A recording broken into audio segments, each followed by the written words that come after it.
या बुलेटिनमध्ये आपण बघणार आहोत राज्यातल्या, देशभरातल्या आणि जगभरातल्या सर्व महत्त्वाच्या घडामोडींचा सुपरफास्ट आढावा। पेट्रोल आणि डिझेलच्या दरात वाढ करण्यात आली आहे। पेट्रोलच्या दरात प्रति लिटर ₹1.39 तर डिझेलच्या दरात प्रति लिटर ₹1.04 वाढ करण्यात आली आहे। मध्यरात्रीपासून हे नवीन दर लागू झालेत। याआधी 1 एप्रिलला पेट्रोल आणि डिझेलच्या दरात मोठी कपात करण्यात आली, तेव्हा आंतरराष्ट्रीय बाजारात कच्च्या तेलाच्या किमतीत घसरण झाल्यानं पेट्रोल आणि डिझेलचे दर कमी झाले होते।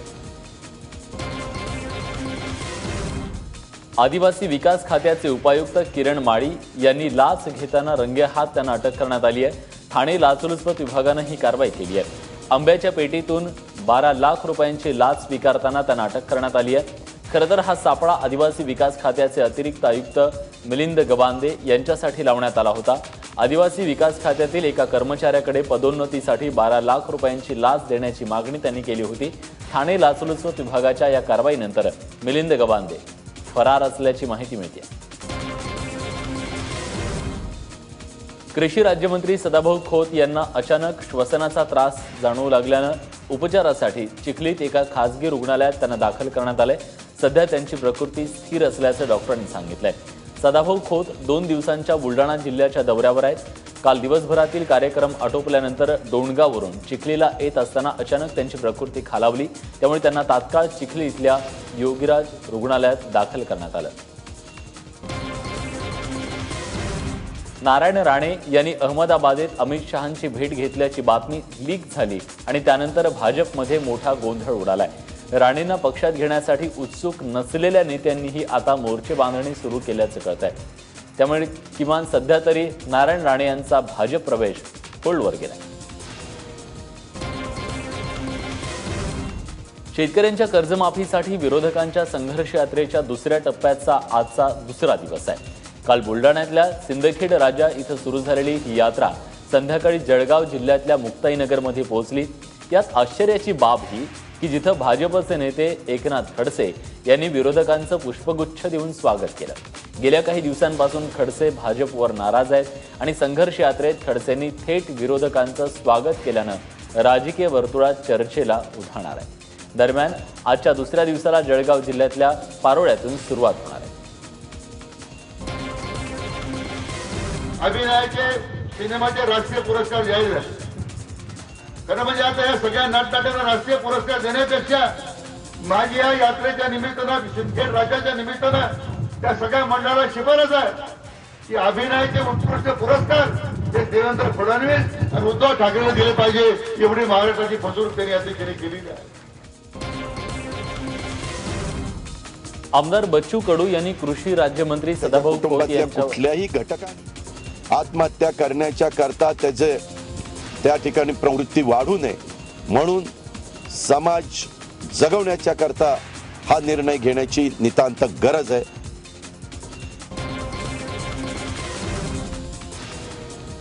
आमदार बच्चू कडू यांनी कृषी राज्यमंत्री सदाभाऊ खोत यांच्यावर जोरदार निशाणा साधलाय। एकेकाळी शेतकऱ्यांविषयी बोलताना सदाभाऊ खोत यांच्या डोळ्यामध्ये पाणी यायचं, मात्र आता हे पाणी आटल्याची टीका आमदार बच्चू कडू यांनी केली आहे। सीएम टू पीएम शेतकरी आसूड यात्रा सांगलीत दाखल झाली असता त्यावेळी ते बोलत होते। सदाभाऊंनी शेतकऱ्यांसाठी लाल दिव्याची गाडी घेऊन रस्त्यावर उतरावं असं आवाहन आमदार बच्चू कडू यांनी केलं। आता सदाभाऊ खोतनं रस्त्यावर येऊन मी तर म्हणतो लाल दिवा घेऊनच यात्रेत सहभागी झालो पाहिजे। हम तब बोलेंगे ये किसान के सुपुत्र थे। बरोबर आहे, त्यांनी ते विसरले, म्हणजे त्यांच्याकडून ही अपेक्षा नव्हती। सदाभाऊ खोत सारखा माणूस जेव्हा सभेत उभा राहायचं तर डोळ्यात पाणी आणायचं, आता त्याच्या डोळ्यातलं पाणी आटलं की काय, अशा प्रकारचं चित्र आहे। भाजपच्या राष्ट्रीय कार्यकारिणीची बैठक काल ओडिशामधल्या भुवनेश्वर इथं पार पडली। कार्यकारिणीत भाग घेण्यासाठी पंतप्रधान नरेंद्र मोदी भुवनेश्वरमध्ये दाखल झाले होते। रोड शो करत असताना त्यांनी गाडीच्या बाहेर येऊन लोकांना अभिवादन केलं। विशेष म्हणजे चालत्या गाडीवर उभं राहून मोदींनी एक प्रकारे धोकाही पत्करला। काही वेळ तर ते 2 गाड्यांमध्ये उभे राहून लोकांना अभिवादन करत होते। या बैठकीला लालकृष्ण अडवाणी, व्यंकय्या नायडू, अरुण जेटली, अमित शहा हे सगळे ज्येष्ठ नेते हजर होते। उत्तर प्रदेश और उत्तराखंड के चुनावों के बाद ये जो राष्ट्रीय कार्य समिति हो रही है वो आगे चलकर पूर्व और दक्षिण के राज्यों में भारतीय जनता पार्टी का जो विस्तार होगा और जनविश्वास संपादन करने के लिए जो हम कोशिश करेंगे उसका एक रोड मैप मैं मानता हूं कि इस बैठक में तैयार है। सिंधुदुर्ग जिल्ह्यातील वायरी इथं समुद्रात बुडून 8 जणांचा मृत्यू झालाय। मृतांमध्ये 4 मुलं आणि 3 मुली आणि एका प्राध्यापकाचा समावेश आहे। बेळगावच्या मराठा इंजिनिअरिंग महाविद्यालयाचे 47 विद्यार्थी आपल्या 2 शिक्षकांसह इथं सहलीसाठी आले होते। सकाळी 11:30 वाजता काही जण पोहण्यासाठी समुद्रात उतरले, मात्र भरती असल्यानं त्यांना पाण्याचा अंदाज आला नाही आणि ते बुडाले। या दुर्घटनेत तिघांना वाचवण्यात यश आले। एकाची प्रकृती गंभीर असल्याची माहिती मिळते। स्थानिकांनी बजावल्यानंतरही हे विद्यार्थी उधाणलेल्या समुद्रात उतरल्याचं सांगण्यात येतं। तृतीयपंथीयांच्या प्रलंबित मागण्यांसाठी महिला आणि बालविकास मंत्री पंकजा मुंडे यांच्या कार्यालयात काल आंदोलन करण्यात आलं। राज्य सरकारनं तृतीयपंथीयांसाठी महामंडळाची स्थापना केली नसल्यानं थेट महिला आणि बालविकास मंत्री पंकजा मुंडे यांचे कार्यालय गाठत तिथं निदर्शनं करण्यात आली। गेल्या 3 वर्षांपासून पंकजा मुंडे यांच्याकडे पाठपुरावा करून देखील कोणतीही मदत होत नसल्यानं 15 तृतीयपंथीयांनी पंकजा मुंडे यांच्या कार्यालयात आंदोलन केलं। अभिनेता संजय दत्त विरोधात अटक वॉरंट काढण्यात आलंय। चेक बाउन्स प्रकरणी ही कारवाई करण्यात आली आहे। त्यामुळे आता संजय दत्तला अटक होते का हे पाहणं महत्त्वाचं आहे। 2012 मध्ये जान की बाजी या चित्रपटासाठी संजय दत्तला दिग्दर्शक शकील नुरानी यांनी 50 लाख रुपये दिले होते, मात्र तो 2च दिवस चित्रीकरणासाठी आला। त्यानंतर नुरानी हायकोर्टात गेले। हायकोर्टानं संजय दत्तला पैसे परत करण्यास सांगितलं। त्यानंतर संजय दत्तनं जो चेक दिला होता तो बाउन्स झाला। त्यामुळे आता संजय दत्त विरोधात अटक वॉरंट काढण्यात आलंय। मामला ये है कि 2002 में हमारे क्लाइंट जो है संजय दत्त शकील नुरानी वो फिल्म बना रहे थे जान की बाजी, और इन्होंने संजय दत्त को कास्ट किया था उनकी फिल्म के लिए और पैसे भी दिए थे। वो नहीं आया, उसकी वजह से उनको बहुत लॉसेस हुए थे। तो उन्होंने प्रोड्यूसर एसोसिएशन में कंप्लेंट डाली थी शकील नुरानी ने। संजय दत्त काफ़ी डेट से आ नहीं रहे थे कोर्ट में, उनके कोर्ट के सामने अपीयर नहीं हो रहे थे और संजय दत्त के अगेंस्ट में अरेस्ट वॉरंट इशू किया।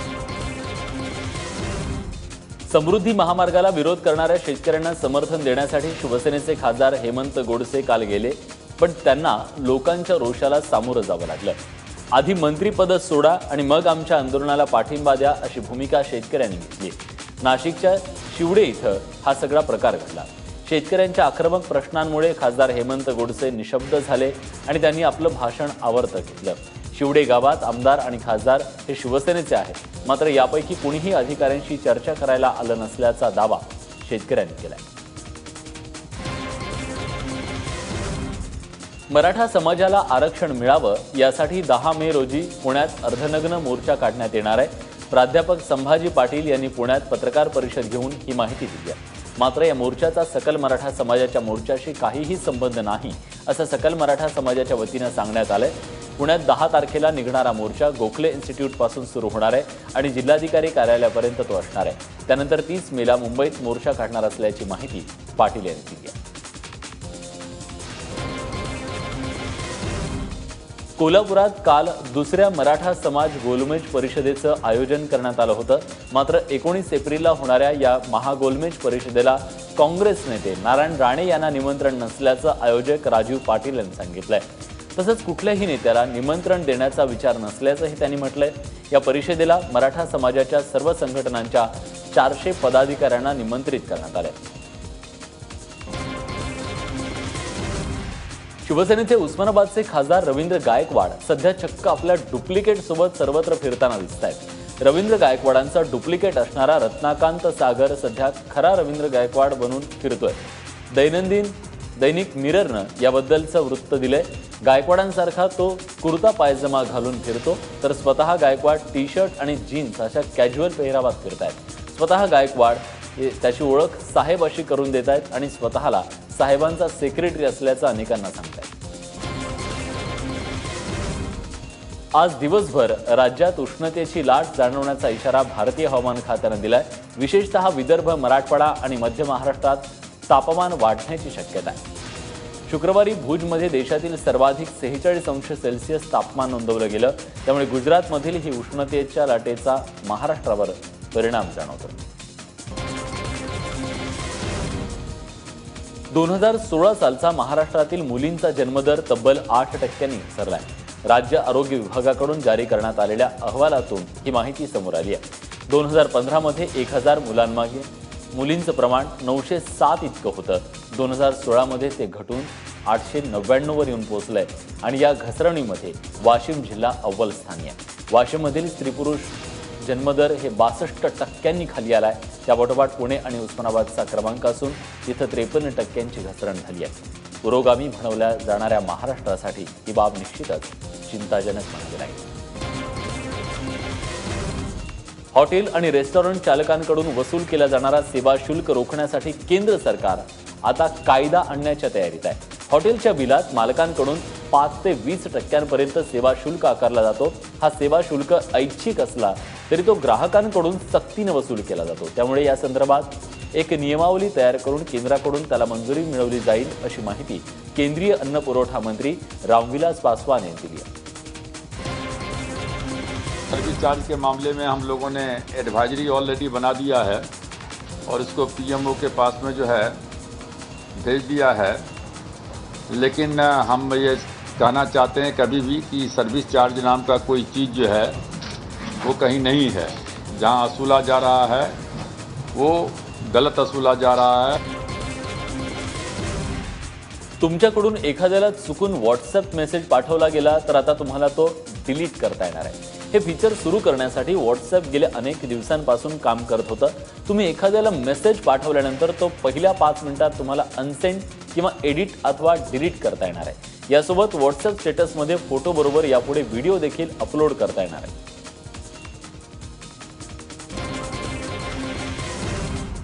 जगातील सर्वात वयोवृद्ध महिलेचं निधन झालंय. इटलीच्या एमा मोरेनो या 117 वर्षाच्या महिलेचा मृत्यू झालेला आहे. 1899 साली त्यांचा जन्म झाला होता. 19व्या शतकातल्या त्या एकमेव व्यक्ती होत्या. आपल्या आयुष्यात त्यांनी 2 विश्वयुद्ध आणि इटलीत 90हून अधिक वेळा सरकार बदलताना पाहिलं. एमा प्रतिदिन 3 अंडी आहारात घेत असत. 8 भावंडांमध्ये सर्वात मोठे असलेल्या एमा मोरेनो यांची भावंडही 100 वर्षांचं आयुष्य जगले.